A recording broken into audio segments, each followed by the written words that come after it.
The future of Test Drive Unlimited Solar Crown is kind of looking maybe a little bit good. To get this out of the way, they've released a dev diary and a roadmap for the future of the game. We already know the casino is the main focus of this first upcoming update, and I'm kind of excited. I've been excited for a while for the casino to arrive. It is the most significant thing that people have been asking for.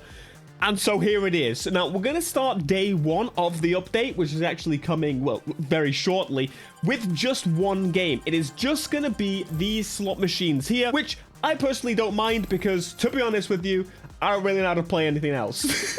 As you can probably see, there's a chip system down below that demonstrates that you earn these chips instead of actually real money situation. You won't be able to cash these chips in until a little bit later. And there's also some parts about, from what I believe previously they mentioned, that some regions won't get the casino or won't be able to do certain things. Gambling. And finally, in the casino, we will have a special reward shop in where you can buy specific things with the tokens that you get. So overall, the casino is looking pretty good. There's new games to come in the future. For example, poker. Now, poker's actually going to be coming in the mid-season update, and that is a pretty soon after update, as in like halfway between the season of next and previous. Anyway, poker's going to be arriving. It's actually going to be fully multiplayer with up to 8 players, I believe they said. And yeah, poker. There you go, in case you were wondering. That's going to be coming as well. However, for myself, in the mid-season update, there's going to be more slot machines. Yes! More slot machines to spin and press and spin. I'm going to be like that old people gif. You know, it's all the old people like tapping. Look, you might find this kind of hilarious, but I've never gambled. I've never actually gambled with real money. It is not something that I do, but I'm excited to do it in Test Drive. As video games, doing things that you wouldn't normally do. Again, I'm those old people for the virtual currency, but real currency, no, not for me. So you know me, I want to provide reality when it comes to this situation. Test Drive Unlimited Solar Crown is a rough game. It had a very rough start, and one thing I really want to hold them to that I still have not yet to see, they haven't given a proper apology for the state that the game was launched in. And I'm not talking about, oh, it didn't have this feature. The game literally didn't work as it intended. That's kind of ridiculous. We still didn't get a proper, sorry. You can argue, oh, they won't do it because they don't want to admit that there was an issue, but they have admitted that there's a problem with the launch of the game. And that pissing car that they gave us was not an apology. But as I said, I'm going to keep it real, both sides. So this is the season 4 what's going on. I want to bring you this because it just kind of makes sense to jump into here first. So as you can see, the quality of life improvements. There's going to be world map enhancements. There's going to be new stock car races. This is everything. I'm not going to cover absolutely everything because a lot of it is just this is the basics. This is what should be here. Adding the stock races. The active aero is now going to work. But we've got a whole selection of new cars coming to the game, which I'm quite excited about because there's also been some changes about how we actually get them. Okay, quite excited might be, take for example this, the Apollo IE. Did you know this was in the game? I'm gonna be honest, I didn't. But apparently it's in the game and it's got new sound. And this sounds mostly pretty good. I don't really have a massive complaint with the sounds in the game. I think for the most part, they sound pretty good. The gearing shift on this one's a little long and obnoxious and weird. But the problem with TDSC is it's really hard to, they focus in on some really insignificant points, to be honest with you. The bigger points kind of almost get overshadowed by some of these points. Again, this car's in the game, by the way, in case you didn't know. We've also got this, the new Solar Pass. And the Solar Pass now, unfortunately, it requires you to actually buy it. Yes, previously we've gotten it for free in various things. For example, the first 2 were free, and then they added an extra free one, and now you must pay for the Solar Pass. This is how they're going to fund the experience. They've made a change that doesn't really seem to have been explained properly. You can see there's a diamonds currency that is required for you to buy the Solar Pass. You can't convert diamonds into real currency. That's something they've said that won't be able to happen. But that's about it. There's not really any of the details of like what else can you buy. Is it just like a new currency in the game that you can buy everything in game? Because then we're tapping into a little bit of scary territory, you know. Look, the crew has this type of dual currency situation, so I'm not really too bothered because the crew handles it well. I think these guys are going to do a pretty good job because they've really got to fight uphill battle here to try and actually convince you that it's worth your damn time. Anyway, we've got a little bit of gameplay of this DeLorean that I had no idea existed whatsoever. This is what I'm talking about when it comes to cars and test drive. Like, this is a really cool idea. Looks a little choppy, turny all of it. It's early, right? Early gameplay. But this DeLorean and the Huracan Starato, this is what I'm talking about. Why the fact the crew hasn't got this car? Forza finally got it after me saying 2 years. It's a pissing Huracan with wide body arches on it and a lifted suspension system. On what planet did it take this long to add this car? The crew has lost. The crew it's over for the crew. What do you think you're bloody doing? Disgraceful. Anyway, no, the Starato is going to the game. I think it's a great addition to add to the game, and I'm looking forward to testing this out and properly test driving, flying off a cliff and seeing how far I can go with it. And a special wide body Porsche. Now, these are all going to be part of the Solar Pass. Once again, it's not $1,000,000% clear, but it does seem ultimately it's a wide body version of a Porsche that is specifically for, and is a custom kit. They didn't actually use any like rocket money or bit of what. It is their own custom kit, and this is an interesting one for me because I've always thought, although test drive is about kind of exclusive cars and things like that, I get that. This cool. But there were some mentions of like, oh, what about customization by a lot of people in the community? Or, for example, later in the show, they also mentioned some customization possibly coming in the future. We'll get to that. It's a little funky to me. I've never really seen Test Drive as a customization game. It's a very much, I want to feel like a rich knob, and most of those MFs don't touch their cars. Anyway, that's the opinion. This I like to see. There've been some changes to the UI system. For example, you can hide people's names now. That's always a cool feature for like hide and seek modes and stuff. But this I really like because this is the main progression system in the game, and it's been cleared up, simplified. You can see what you need to do without reading all that description for, quite frankly, it doesn't need to be there. You don't need to emphasize it. And previously you had to dig into the text to figure out exactly what you're doing. Just tell me what I'm supposed to be doing and let me do it. One final point to mention on this season, a little frustrating for my fellow Linux users. You may find that if we can I haven't, to be honest, I haven't tried test driving Linux right now. But the anti-cheat is returning, which worries me a little bit because I was trying to switch over to different operating systems for the most part. But of course, we're all dual booting for the crew and stuff anyway. So anti-cheat's returning in a game that, I mean, if they've got some form of competition, sure, it kind of makes sense, but I personally don't really give a damn. That's my opinion. Competitive, it's not a competition.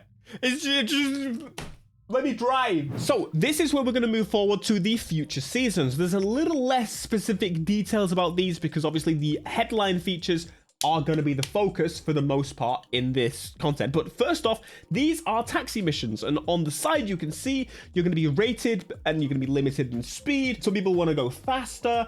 What I really hope with these is that they get some voice lines and stuff in there, because that would be really nice and it would give a little bit more life to the world. But I'm a little bit mixed on the idea of like being forced to have to go slow and stuff, but at the same time it adds a little bit of variety to it, and some of them, as I said, won't require you to do that. It is, of course, an interesting concept overall, very similar to something that we've had in the past, but a pretty decent feature to add more gameplay to what is, quite frankly, a bit of a minimal experience. For the most part, there isn't really much variety in its modes, so this is a nice one to see. Also in Season 5, we're going to see some changes to the engine, the KT engine they used to run Test Drive Unlimited Solar Crown. Hopefully there's some more optimizations. They mentioned it roughly, but the problem with a lot of the devs, they do the PR kind of dancing around things. Hopefully there's some improvements to performance, but at the same rate, it supposedly looks a little bit better. To be honest, what it feels like is when the Crew 2 did its lighting change. This is the point where I want to say, if you really want an in-depth kind of talk about any of this type of stuff, please do watch the full dev diary. There is subtitles available, but it is mostly in French, so translation is not going to be perfect. We've seen it in the past with it. There's been some misunderstandings and stuff. I do wish, I do wish they would do it in English, just in that so there was no mistranslation. And for the most part, maybe most of their players are in France, and therefore that's why they do it. But I've always seen a few complaints about how the game looks, and they say it looks like a mobile game. I'm gonna be honest, that's always something I've kind of disagreed with. I think the game looks decent. It is not a AAA game, and that's a good thing for the most part, because most AAA games are, well, now in the bin. Anyway, it's always a weird point. I've always thought it looked fine. Season 6 is an interesting one because they've actually decided to go with a community focus on this one. So on screen right now, you can see a list of things that the community can vote for, and that is basically going to be what the season is going to be about. So as you can see, we've got a detective mode, or package delivery, or photography challenge, or adrenaline. As you can see, these are from TDU2, or inspired by TDU2, to essentially have a very community-focused update, and it's a pretty cool idea. I'm curious to see what the community will pick. I really don't have any preference, to be honest with you. I just think the photography one may be one of the least interesting. That's my personal preference. Season 6, they were talking about an official racing center, and at first I kind of thought, oh god. But to be honest, I'm kind of not excited, but happy with the system being put in place. So for those that do like the idea of the Solar Crown competition, because, you know, that's seemingly the focus of this game, even though it's wrong. They'll not only be doing a dedicated space to launch PvP, which is the whole point of this, but they'll actually be having a space where you can actually walk around, which is great, because that is something that annoys me about other games where you don't have spaces you can walk around, especially when Test Drive is about walking around, and the crew had the ability to walk around in one space. Let me walk around the Ferrari dealership you just added to the game. At the end of each section, they kind of gave a little summary, which was really nice. So a walkable social hub, there's going to be a new race playlist system, and more features about the racing center will arrive closer to Season 7. Okay, I think this makes sense. There's a big critical issue with the Test Drive game, and I think they really need to get one of the other features that they spoke about, we'll talk about later, in this update, because there is a huge problem. They've mentioned that the PlayStation 5 version is the most successful version. Of course, the PlayStation 5 has the most units sold of the consoles, but to run this game on PC is nigh impossible. So that would kind of make sense as to why the numbers are so, like, on. Okay, Season 8. This is the one people are waiting for. Yes, houses are now on the schedule. They will be coming, as long as their expectations are down as where they should be. What's been obvious thus far with the development of this game is they expected a lot more players to be playing this game. We'll talk more about that again a little bit later. There's a lot to be said at the end of this video. It all makes sense as to why when we get there, but houses in Test Drive Unlimited Solar Crown. This is one of the defining features of Test Drive, being a live sim in where you felt like you were just a rich, like, we have heard them mention housing before, and it was in the early stages of ideas, but the ideas now have been flowing, and they sound pretty damn exciting. Now, this time, it's going to be a little different. Previously, what you would do is you would buy a house, and it would be furnished, you could change some furniture, things like that. This time, what they're actually planning to do is provide a space that, well, you can call home in another way. The whole space will be completely empty, unlike the apartments, which basically have nothing kind of going for them for the most part. These spaces will be completely empty, and you can fully customize them. You can invite friends, you're going to have garages, you can find a place with a big or a small garage, and a small house and a big house. You can find whatever you want. That space is going to be yours. And this excites me quite greatly. It is something that is tremendously important and a significant feature. I don't know why they didn't decide to go along with it. It's kind of telling a lie. I kind of did. They thought, oh, we're going to have a community hub and everyone's going to interact. I see nobody in this space. It's been crazy that it's just taken it to this point, and it's going to take this long just to give you an idea. We're talking July 2026 for when the housing update is on the cards. It's a long time, but I'm really glad overall that they're adding all of these features and all of these things that are clearly very community driven. They finally figured it out. It is very ridiculous that they didn't think about this stuff earlier, and they focused in on something that was really insignificant, like the competitive, the PvP, and every event is multiplayer. And then they realized that, oh, we probably don't have enough players to start events. It's all so insane that they thought it was going to be that successful based on those parameters, those options that they went for. Speaking of, let's talk about the future, because they do have some further plans, which it basically aids everything in this experience. And I really do hope they manage to get to some of these, because I think, and these are like work in progress. They'll come at some point. We don't know when. They could come early, they could come later. But what I hope is that they actually get sprinkled throughout the seasons if they actually end up figuring out these systems. For example, selling cars. In Solar Crown, as of right now, you cannot sell your cars. And that is a little bit frustrating, especially when you end up buying a wrong car. Yes, you could have test driven it. Oh, test drive. But it's not the same as owning it, upgrading, and going, actually, no, it's a little bit naff.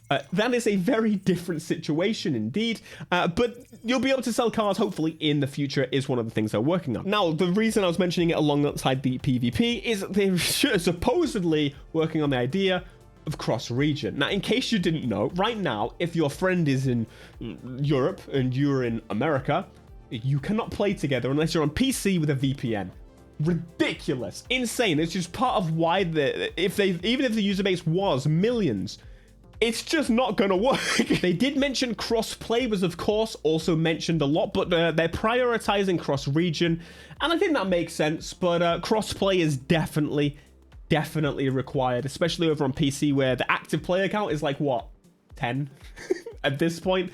And I don't know what it is on Xbox, but PlayStation, again, being the most successful, it would be nice to tap into that pool of players, especially if anti-cheat is being forced on PC and everywhere else. Does it make sense? 8-player groups, for those that actually play in groups on this game, 8 players is going to be possible soon.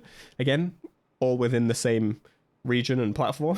Physical stores will be arriving in the game, so you'll be able to walk around physical areas and actually buy specific clothes. For example, you can go to a fancy pants store, you can go to a...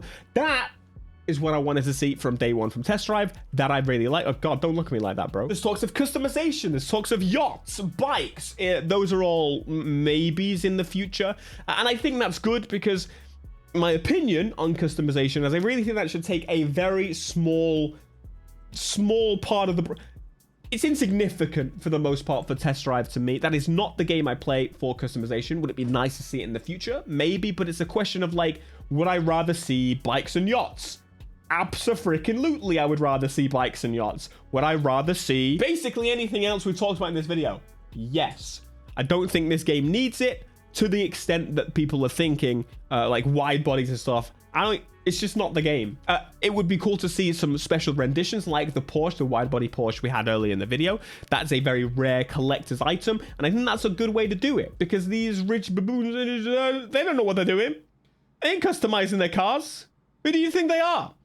Anyway, Test Drive Unlimited Solar Crown. I'm a little bit less, not worried about the game. I'm still worried because obviously they're relying here on the Solar Pass doing well, and I don't really have the intent to purchase it myself right now. But if you do, please don't hesitate to support the game for me, because there are absolutely elements of this game that I'm really looking forward to, and are actually elements that I do enjoy. It's just a shame the state of the game and how it launched, on how it's been how it was designed ultimately was its biggest flaw. I like a rough game, but this takes the piss. Anyway, let me know your thoughts down below in the comments, and I will check you out. I will see you in the next video.